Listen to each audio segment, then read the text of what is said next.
Picture a story where wishes come true. A whopping $500 million windfall and control of a booming business. That's the reality that unfolded for us as Nora, my sister-in-law, joyfully celebrated our family's newfound wealth. Among the staff, whispers spread like wildfire as they soaked in the news. With a triumphant tone, Nora announced, "Quiet, please. It's time for my husband to step into his role at the company and claim his $3 million share." Her words triggered laughter among the employees, intrigued by the sudden twist. In the midst of the excitement, my older brother Jack pored over legal papers passed to him by our family's lawyer. His face drained of color as he absorbed the contents of our father's will. "Take a look at this," he whispered to Nora, who gasped in shock as she read the document. "Hi there. I'm Stella, a 26-year-old who's been deeply involved in my dad's business since I was little. I've seen him build it up from scratch into the success it is today. Even when things got tough at the start, he never gave up. And that really inspired me. As the business grew, I wanted to help out, especially since my mom handled a lot of the behind-the-scenes stuff.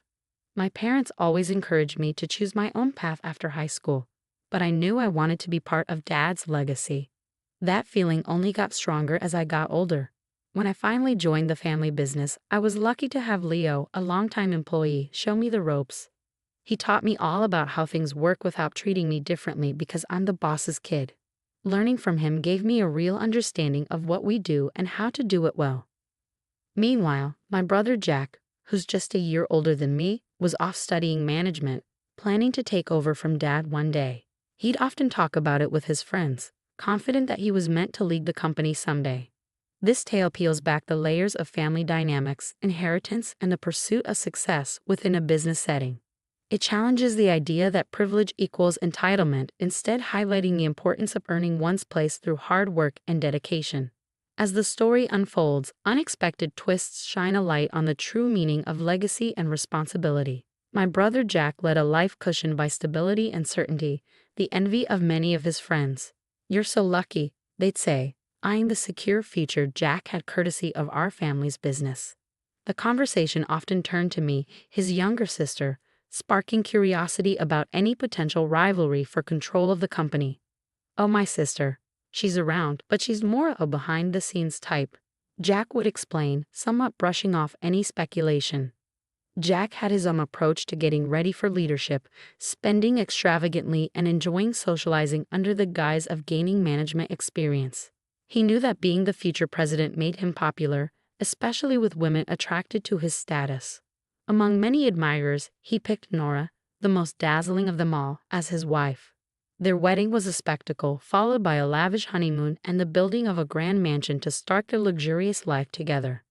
Nora seemed perfectly content in her role, living in luxury and always having things her way with Jack. Compared to her, my life seemed ordinary, quietly working alongside my mother in the company. I was happy with my behind-the-scenes role, far from the glitz and glamour Nora enjoyed. During family gatherings, Nora often looked at me with a hint of superiority in her laughter. "You don't really fit the image of a CEO's daughter," she'd say, finding the idea amusing.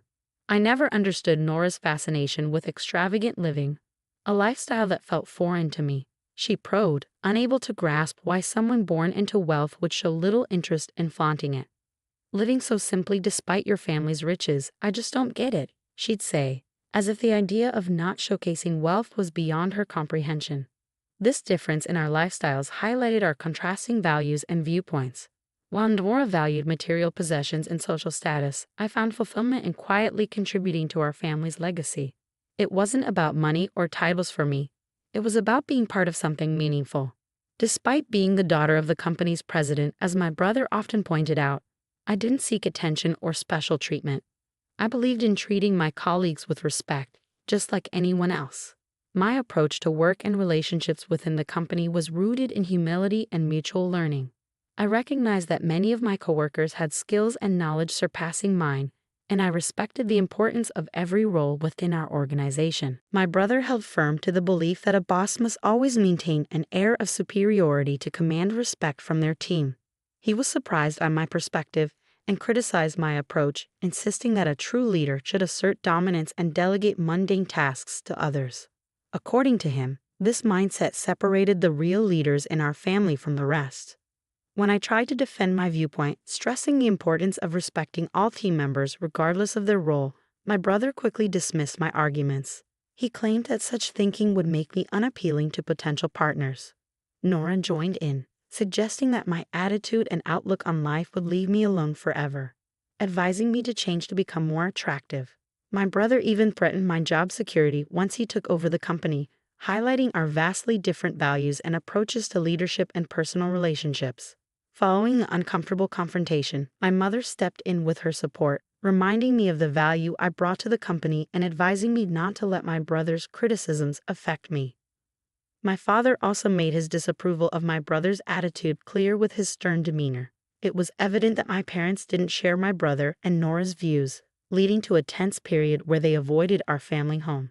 Reflecting on the strain caused by this disagreement, I realized that despite our differences, it was crucial for each of us to stay true to our principles.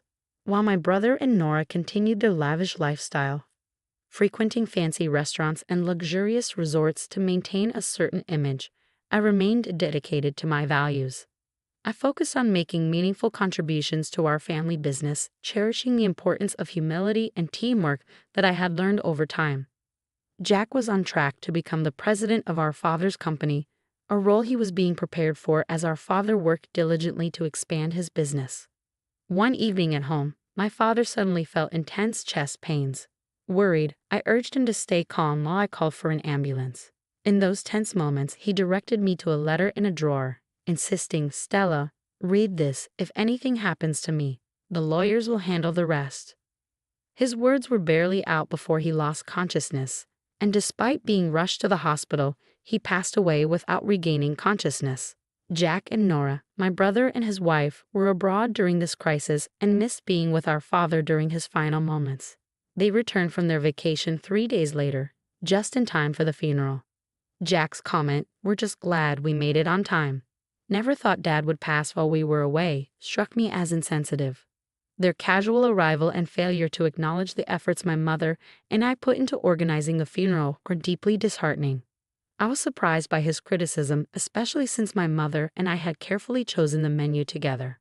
I told him I didn't appreciate being told what to do, explaining that his behavior showed a lack of understanding of true leadership. Jack didn't stop at bossing me around. He also gave orders to the employees, including Leo, a highly respected member of our company. When I heard Jack ordering Leo, I stepped in and scolded my brother for his disrespectful attitude. Jack argued back, asking why he should have to show humility to an employee and insisting that he deserved more respect as the future president. Nora supported Jack's actions and threatened to fire me if I continued to challenge him.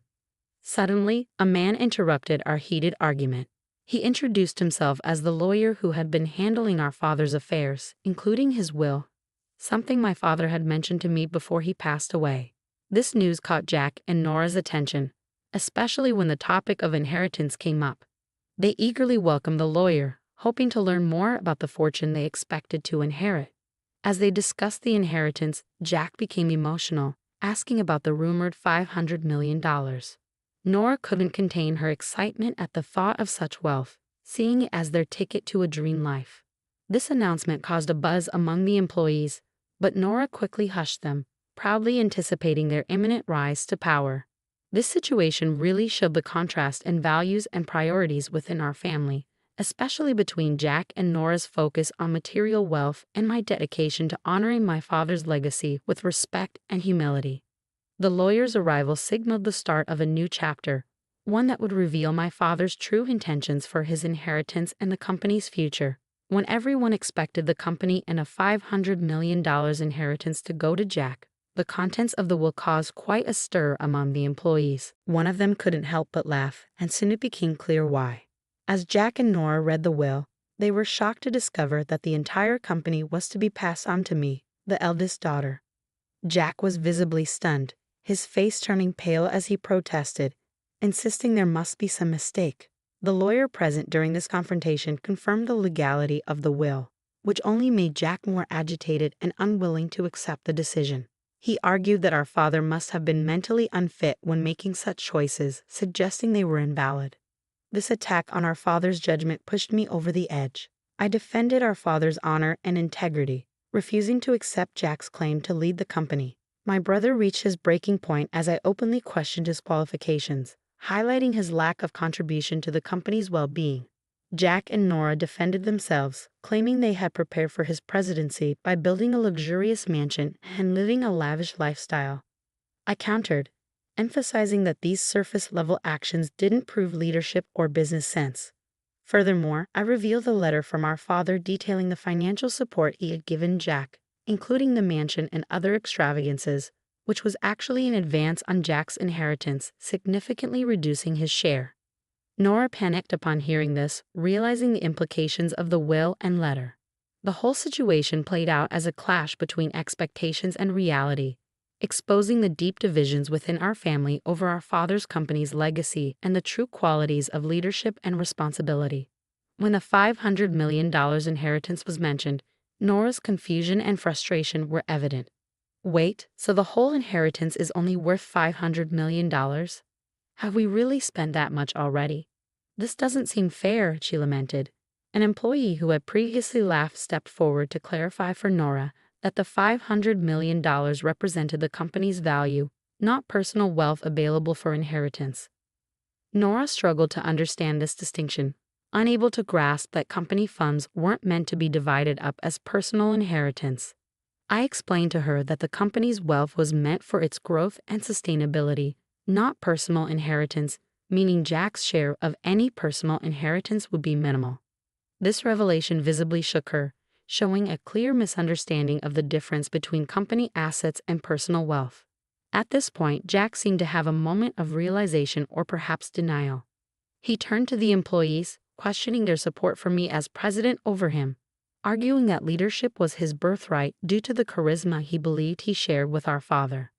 However, the silence that followed spoke volumes. None of the employees came to his defense. Leo, a veteran and respected figure in the company, then addressed Jack directly. He contrasted the genuine charisma and foundational legacy of our father with Jack's misplaced arrogance. Leo's words resonated, emphasizing a respect earned through actions and humility rather than entitlement.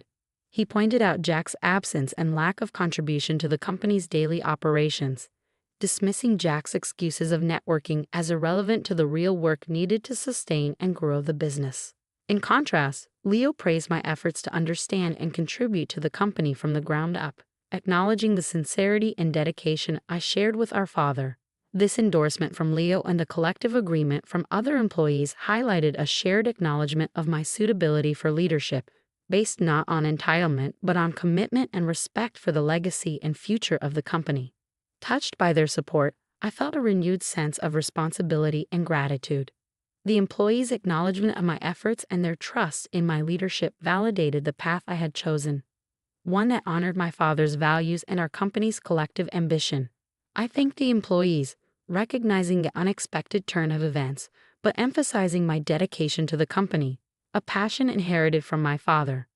I asked for their ongoing support, and their warm applause strengthened my determination.